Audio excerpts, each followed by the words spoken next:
Hey guys, so normally you're going to see me in my Ford Lightning, which is the vehicle that I drive every day, and I completely love it. But before I fell in love with the Lightning, my dream vehicle was the Cybertruck. I actually ordered it before the Lightning, but of course we all know that took a long time to get delivered. And in fact, my reservation never came up. They never had the spec that I wanted to order. These things are just not affordable for me personally. But now I've been able to drive it for 3 days, gone on some adventures with it, checked out full self-driving, shared it with my family, my neighbors, letting folks really experience the technology there, which is something that's next level, guys. So I've got a series of videos here. I hope you'll come along for all of them. I've got my wife doing her first full self-drive. I've got the kids experiencing it as well. I went and did an event with Kempower in San Francisco, which was great. Drove all the way to San Francisco and back on full self-drive. So stick with me, check this out. I had it for 3 days. Thank you, Tesla, for hooking me up. If you want a Tesla of your own, I have a referral link down in the description. So check that out and help out my channel. Leave a comment, a like, any of those types of things help my engagement. And I appreciate those. So if you like this type of content, subscribe, hit the bell so you're notified of other episodes and shows that I do. Turn Down for What is the podcast. Check that out as well. So let's get started with one of those adventures from the past few days right now. Let's do this. What I've done is I've put in the Painted Ladies as a location. And so we're going to navigate to that. And there it shows the navigation for it. And then for full self-driving, all we have to do is take this, put it into drive. So you push it forward to drive, backwards for reverse. And then I'm going to give it a little nudge of the accelerator. And there's a button here, this little scroll wheel. All I have to do is press that. And then it's going to take off and take us to the Painted Ladies. So that's super cool. Like, you can either just go on the map and drop a pin, or you can type in an address, or you can use the voice command to tell it, you know, take me to Target, take me to Costco, take me to, you know, wherever it is you want to go. So pretty remarkable. And I think this is where it's going to face the most challenges is, you know, city driving, where it's got to recognize all the different signs. It's cool that you can see the visualization. So you can see, like, that's a bus, cars, you can see pedestrians. It really just visualizes the entire world around you. And it's trying to take in all that information. And you got a do not enter, you've got a no left turn, you've got a one-way street, you've got all these different kind of inputs that it's got to figure out. And it's not like Waymo. Now it sees that it's green. So now we're going to keep an eye, make sure it doesn't turn left for some reason, which it's smart it didn't do, but you still got to be aware in case it freaks out. But Waymo is geo-fenced and mapped. So here you can see it's recognizing this box truck. It's looking at the area around it. Now it's going to go back. I mean, that's pretty remarkable, right? Wow, yeah. How cool is that? I'm curious here, you've got a Muni-only lane, and it knows not to get into it. So all these little challenges, right? Nice. And so there's a Waymo in front of us there, that white one that just went by. So that Waymo, they've kind of mapped out all the roads. The challenge there is if something's under construction that day, the map doesn't know that. Yeah. So it adds a challenge and a different layer to it. It's just different ways of going about it with all the LiDAR and the mapping and the geofence. Whereas this, they're just using the cameras and the AI and all the data to try to interpret it.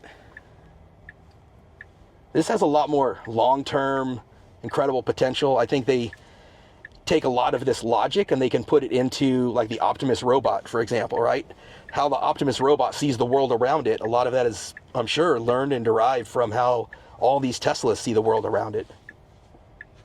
Maybe also we have the Optimus robot driving, sort of like driving in the front seat. The robot in the seat. Yeah. Does that count as a carpool lane if you've got a robot with you? Yeah. Well, I mean, I can totally see a day where an Optimus is doing the dishes, cleaning the house, like mowing the lawn. It's, you know, doing all the manual labor stuff. You think of industry, that's where it's going to appear first, right? It's going to be in factories, it's going to be in industrial zones, maybe farming.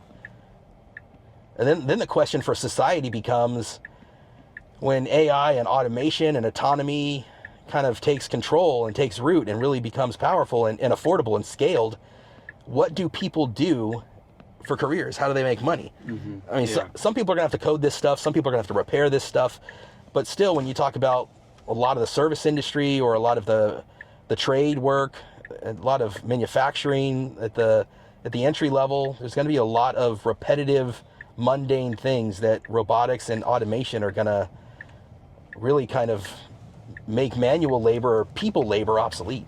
Our grandkids will be talking about how hard they work their 16-hour work week. Here we're making a U-turn. It's extremely smooth. It is, right? So here we got a bus to our right. We've got a vehicle stopped in the road with their hazards on. We've got a Tesla behind us. Now, one thing with the tonneau down, you can't see anything out this mirror. This mirror is useless, but it's got this rear view mirror there. I'll have to get used to that. So here it's trying to figure out what lane to be in. Don't rear in the bus, please. That's crazy. I don't want to have that insurance claim. Try to explain that one. I do love how, see how it's got like the little, how it differentiates between the vans and the bus. I just find that remarkable. All right. I rode one other time in self-driving. The thing that surprised me was just how aggressive it was. I was thinking it's going to putter around, and it was more aggressive than I would be as a driver. Almost, it was really taking the spot. And there's different modes. You see how it says standard here? Mm-hmm. So you can move it over one, and now it's in hurry mode. Okay. And then you can move it over the other direction, and now it's in chill. Okay, maybe that's what was on. I'm sure I was in hurry mode. There's a whole, yeah, it's pretty remarkable how they do this. This is impressive. So it's no right turn on red, except for buses. So I don't know how it knows that. I don't know if it's looking at the sign. I don't know if it's just somehow programmed. Maybe in the maps. Maybe on the map somehow. I'm curious how that works, but it's really cool that it knows that is a no right turn on red, and it didn't turn there. So with the current technology, do you still see it as being one of those things that is better in a San Francisco or a warmer climate versus, Blue Cruise, for example, right. In a rainstorm, a snowstorm, you can't really, it's not going to let you even turn it on, or it won't activate. Yeah, Blue Cruise is much more limited. It's only on mapped highways. It's not used in a city environment at all. They are a long way from that. In fact, in a recent earnings call, they asked Jim Farley where they thought Ford was when it came to that. And he said they feel really good internally about getting to a point on highway driving where it could be hands-off, eyes-off autonomy. But when it comes to this type of eventual level 3, level 4 autonomy, that is an area they'll probably have to partner with somebody on. I think he said they were closer to a partnership than they were keeping that internal. So it's this stuff is amazing. Even the non-Tesla stuff is really, really amazing on the open road, good conditions, clear marked highways. What's so unique about Tesla is this level of detail when you're talking about a city environment with the cones. I mean, just think about what it's doing with all this. It's nothing from Ford and Chevy even come close to this. But back to my question, would it be harder in a Chicago or New York, or it's in a blizzard?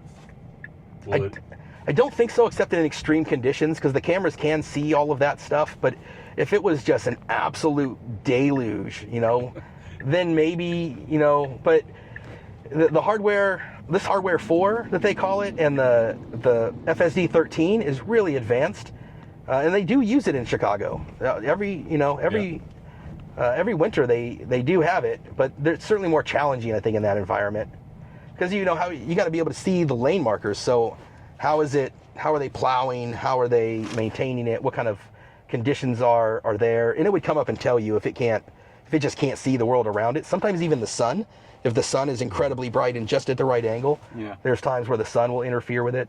More on earlier versions than this one. This one does better at version 13. By the end of the year, they'll be on another version that's even better than this. Yep. So I think it's probably more of a challenge in those environments, but it's maybe it's 95% successful in this environment and 85% successful there. I'm making that up, but I mean, I'm sure there's some level of complication and degradation with its abilities in those extreme environments, but. What's the name of the street that twists and turns? Lombard. Yeah, Lombard Street. That'd be a lot of fun to take it up. Self-drive up Lombard. Well, down, actually. You drive up and you drive down Lombard Street, but it's, that's the big twisty area. Yeah. little Rivian. This is the Rivian spot. Yeah, that's a cool location. I think they're going to do well with the Rivian R2. I've got an R2 on reservation myself for my wife. Yeah. Super excited about that. If they can hit those affordability prices, right? They're talking about $45,000. Is that for 2026? 2026, yeah. Yep. And it's that will be an exciting vehicle. I really hope they hit the price point. I'm sure when they first come out, you know, they're going to do the high spec, expensive versions of it. Yeah. But it's you know, it's smaller than the R1S. It's going to have a huge demand, especially if they can stick to that affordability. But you're a Lightning guy. Yeah, Lightning is my daily driver. It is the quietest, most comfortable EV I've ever been in. Quieter than Lucid, Rivian, quieter than the Cybertruck. Mostly because of the motors. You can really hear the motors whine on the Cybertruck and on the Lucid and the Rivian. Then you do the Ford rallies where you're with Mustangs and... Yeah, there's so I do the Bay Area Lightning Club, but then I've got a partner that does the Northern California Mach-E Club, and her name's Sophie. She has the Mach-E Rally, and she does a lot of off-roading and has some great videos on Instagram of her taking her Mach-E Rally off-road, and that's a remarkable car. If I was going to get a Mach-E, I'd love to have the Rally. You lose the sunroof part of it, you know, the glass roof. You lose some efficiency with it, but it's a great looking EV, and it's got that Magna Ride GT suspension that makes it really smooth. This has the Air Ride suspension that really helps it out, and then the Lightning has independent rear suspension that helps it out.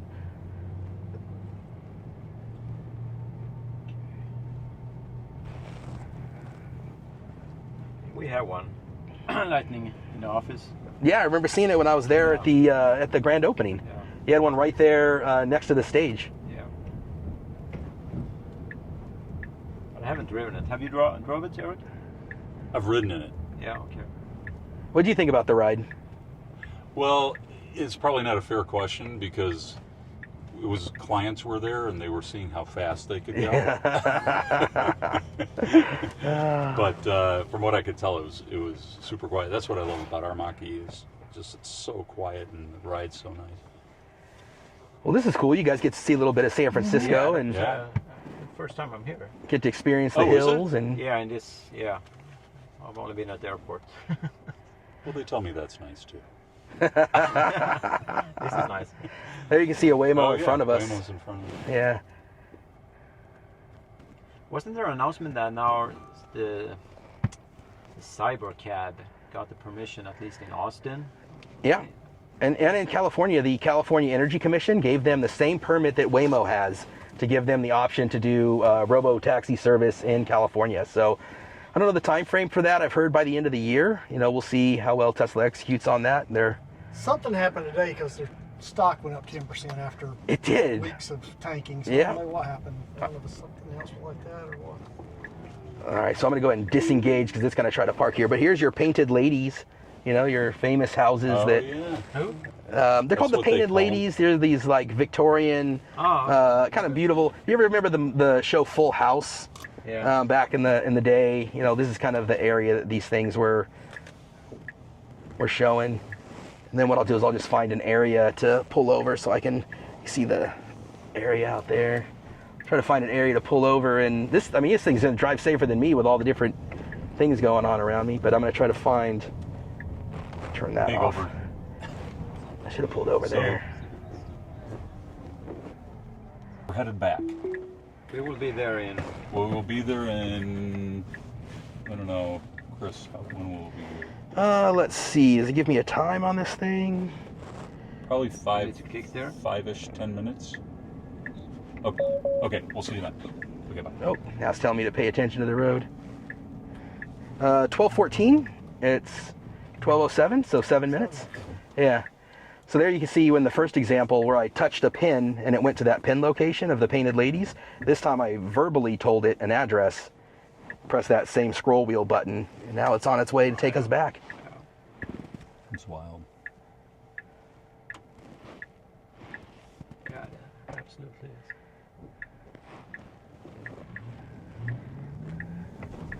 It's interesting. I think it changed its mind. It was It was going to turn there. No, I decided not to. Oh, I thought you disengaged it. No, Oh, you re-engaged it. I re-engaged it. Yeah. So once I disengaged it once it got to the Painted Ladies, so it wouldn't try to find a parking spot, and then verbally told it the address going back to the Revel chargers, and now it's on its way. The mayor said, well, the Kansas mayor said he went to Duke. He said he lived in Durham for 4 years. Oh, that's cool. Yeah. Really? That's awesome. It was really cool to have the mayor there. Now, did you guys arrange that? Did Revel arrange that? No. There's another Waymo. It's Revel Unreal arranged how that. many of them are around. Yeah, this is really the hub for them, you know? Again, great job there kind of knowing that it had to go There's over the... another one. Yeah. And there's no driver in there. There's no... You think about the taxi drivers, they probably don't like them too much. No, I would think not. Doesn't get tired, doesn't call the union, doesn't do all No. that stuff. And with being electric vehicles, I mean, that's lower maintenance, it's lower cost for energy.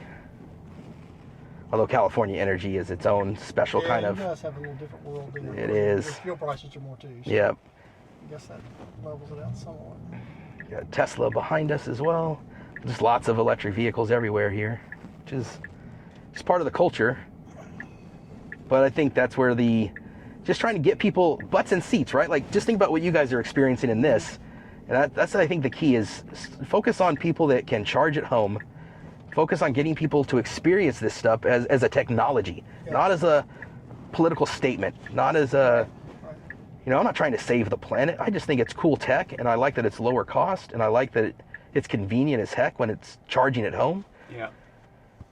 Well, yeah, like my wife has a Honda Pilot, and I've always been the do my own maintenance guy, and so now every time I crawl up under that thing and change the oil, I am just almost indignant. You know, Yeah. Because the Mach-E, I rotate the tires every 5,000 miles. Yep. And that's it.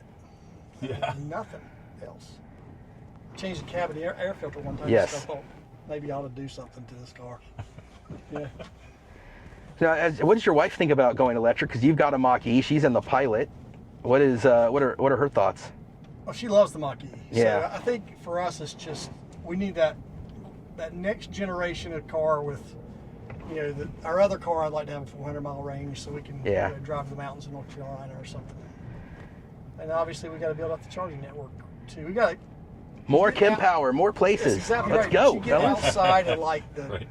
Triangle Triad of North Carolina, and they're not prevalent.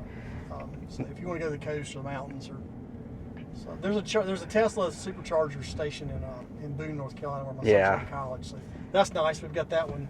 They've done a good job. I like that Revel has 12 chargers. That's really important that there's a big number there, but that's where we need that Power Up America, Kempower cooperation. Let's get them out there in some other places. Oh yeah.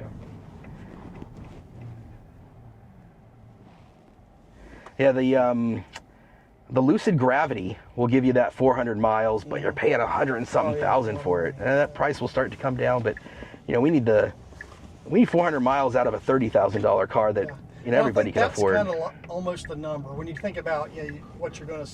When it gets cold, it's down less than that. But then you take a 5-hour trip, you stop once. I think I'd do that anyway. I'm gonna stop one time.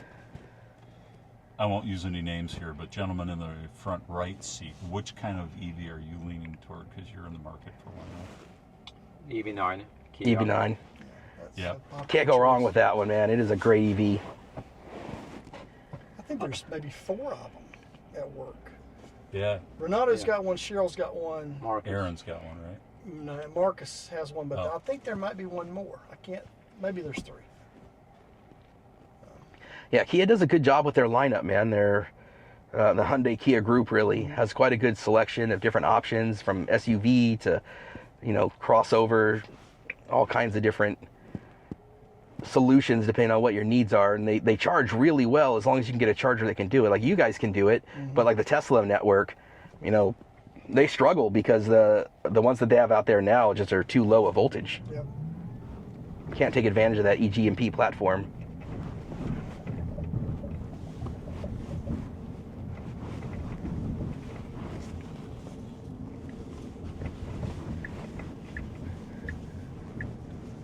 Yeah, I mean, just imagine being able to get into your vehicle and say, take me to work.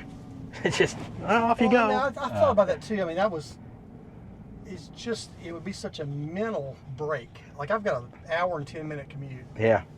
Especially in the afternoon, if I could say, just take me home. I don't want to read a book or anything. I just want just the mental break of not thinking about it. Put on a podcast, like the Turn Down for What podcast. There you go. Or listen to some music. That's okay, too. Well, that's when I worked in the city of Chicago, I could take the train. I never understood why anybody didn't. Yeah. You know. I used to live off of Addison and Broadway and would take the red line down to the south side. During the fall, it was fine, but during the winter, man, you'd be packed trains and it's cold outside, so you got a parka. All right, let's see what this thing tries to figure out now. I gotta say, one thing that I've noticed is the heat coming in through the roof. Yeah, it's pretty hot back there. Do you notice that? Sure. Yeah, I don't. I'm gonna try to make a U-turn here, see if I have with this 4-wheel steer. Pretty crazy, right? No problem. Look at that. Flip right around and pop ourselves right back where we started. Fantastic. Thank you. I don't know how good a job I did. I got distracted a few times, but That's all right. That's all right. Use the mic. Flip that around and get into this spot. It was an awesome experience. It's the first time for me in a Cybertruck. thank you, Chris. Yeah, it's a pleasure, guys. Thank you guys for the invite. Yeah. This was a lot of fun for me. Yeah, you're welcome.